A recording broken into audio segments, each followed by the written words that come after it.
Okay, how we doing, folks? Rich Van Tassel here with you. Today is Friday, September 9th, 2016, doing our Week 1 NFL picks for the Sunday games, also recording audio for WBJL Radio and DSU. Our first game is the Buffalo Bills against the Baltimore Ravens. The injuries for the Buffalo Bills, the road team: Ryan Groy, the guard, is questionable. Kevin Seymour, cornerback, questionable. Cardell Jones, backup quarterback, is questionable. For the Baltimore Ravens, Carl Davis, defensive tackle, is on injury reserve, as well as Michael Campanero. Elvis Dumervil, the linebacker, is doubtful. Gerard Powers, the cornerback, questionable. Kenneth Dixon, the running back, is out. This could be one of those games. You look at it early in the season, you say, how could this game mean so much? But with these two teams, they're two teams that I had going 9-7, and right on the wild card cusp, I had the Ravens in. I did not have the Buffalo Bills in. With this game, Tyrod Taylor returning to Baltimore. Of course, we know about the injuries on the defensive side of the ball for the Buffalo Bills, most notably Shaq Lawson. So that's going to certainly affect the blitz game that Rex Ryan likes to provide. And we know that he's going to now be relying on his corners even more because he's not going to be able to get the pressure with the individuals, so he's going to have to bring more on the defensive side of the ball. The Baltimore Ravens, I do worry about their passing game a bit. I'm not so sold on Steve Smith Sr. anymore. I think he's up there in age. I'm a little surprised he came back for this season. In this one, Tyrod Taylor was very good last year. These are the games, though, that we discussed in the season preview that Buffalo has struggled to win in the past.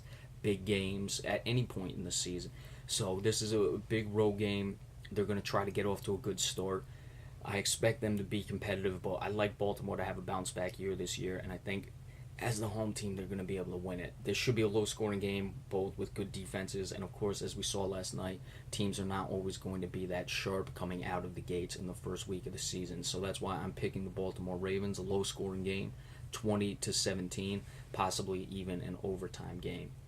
Next up, we have the Cincinnati Bengals. They're going to New York to play the Jets. Injuries first for the visiting Cincinnati Bengals: Tyler Eifert, tight end, out. Darnez Descartes, cornerback, questionable. James Wright, wide receiver, is questionable. Cody Core, wide receiver, is questionable. For the Jets, Julian Obiaha, defensive end, is on injury reserve. Leonard Williams, defensive end, questionable. Darrell Roberts, cornerback, questionable. Bruce Carter and David Harris, both linebackers, are questionable. Cincinnati, this is one of those games for the Bengals. They've customarily won these in the past. The Jets, I don't think, are going to be as good as they are next year. This could be a big game for the Jets to prove that last year was not a fluke against a quality team, though I think the Cincinnati Bengals are on the way down. Tyler Eifert is very dangerous in the passing game, and with him out, it's certainly going to help the New York Jets. Leonard Williams, if he can't go, that's going to be serious for the Jets because he has been spectacular since coming in last year as a rookie, as well as their linebackers, David Harris and Bruce Carter, are a nice addition.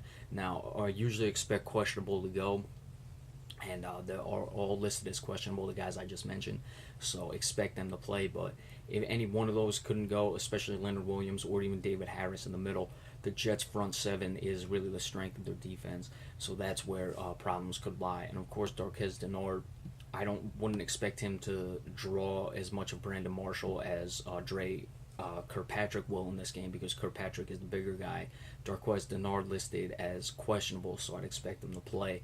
But if you have to, the Jets receiving corps isn't bad, so even if you have Dre Kirkpatrick on Brandon Marshall, you're going to have to put a guy like Dennard on Eric Decker. So if he can't go, then you're going to put a lot of stress on that secondary, where I think the Jets are a much better team than they have been in the past. So I think Cincinnati's going on the road and getting this win. Again, I'm not too high on the Jets. I don't expect the Jets to be sharp, especially with the time it took to get Ryan Fitzpatrick in there, and we know that week one is not going to be very easy for teams to be at full speed, so to speak. Cincinnati 24-14. Jets offense struggles to get points. Next up, Houston Texans against the Chicago Bears. Houston is the home team. Injuries for the visiting Chicago Bears: Deion Bush, Bryce Callahan, both defensive backs, questionable. Cornelius Washington, defensive lineman, questionable. Kyle Long, offensive tackle, questionable. Kevin White, wide receiver questionable. For the Houston Texans, all questionables. Akeem Dent, linebacker, J.J. Watt, defensive end, Will Fuller, wide receiver. We know that I expect questionables to go, but if J.J. Watt can't, that's clearly going to hurt this team. You got to have J.J. Watt on the field. It's really as simple as that. Chicago, I question their offensive line play, and with as good as that Houston pass rush is, they're going to have Jay Cutler really struggling all game long, and expect a lot of turnovers in this game for the Chicago Bears. We'll see what Brock Osweiler can bring to the table. He's obviously going to be looking for DeAndre Hopkins against the suspect Chicago Bears secondary, so I don't really see much of an issue for the Houston Texans in this game. I like them to win fairly easily, 27-13 Houston Texans. All right, next up, and our last one for part one, we have the Green Bay Packers and the Jacksonville Jaguars. Home game for Jacksonville. Injuries first for the visiting Green Bay Packers. It's all questionables. Justin Perillo, tight end. Chris Banjo, safety. Jerron Elliott, linebacker. Josh Hawkins, cornerback. Trevor Davis, wide receiver. Jacksonville, all questionables as well. Jarek Odrick, defensive lineman. Chris Ivory, running back. Tony Washington, wide receiver. Jacksonville, can they show that they're ready to make the next step? If they are going to be serious about being a playoff team, which I don't have them being, I do have them improving, then they're going to have to find a way to win a game like this at home against a quality team. Very much a statement game for the Jaguars. We talk about week one. I know I'm sounding like a broken record here, but you have a chance to really jump on teams who may not be as sharp. And of course, Jacksonville's going to have to worry about their sharpness as well, but certainly a game that Green Bay may be letting down.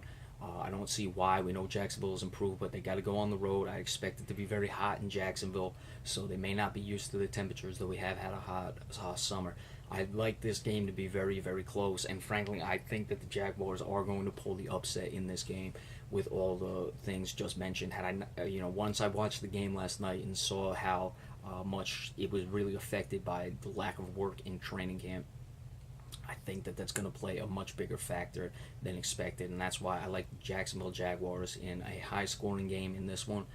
Chris Ivory has to be able to go to help that running game, but Blake Bortles will find his dangerous receivers, Allen Hurns and Allen Robinson, and Green Bay's secondary is certainly not the best in the league.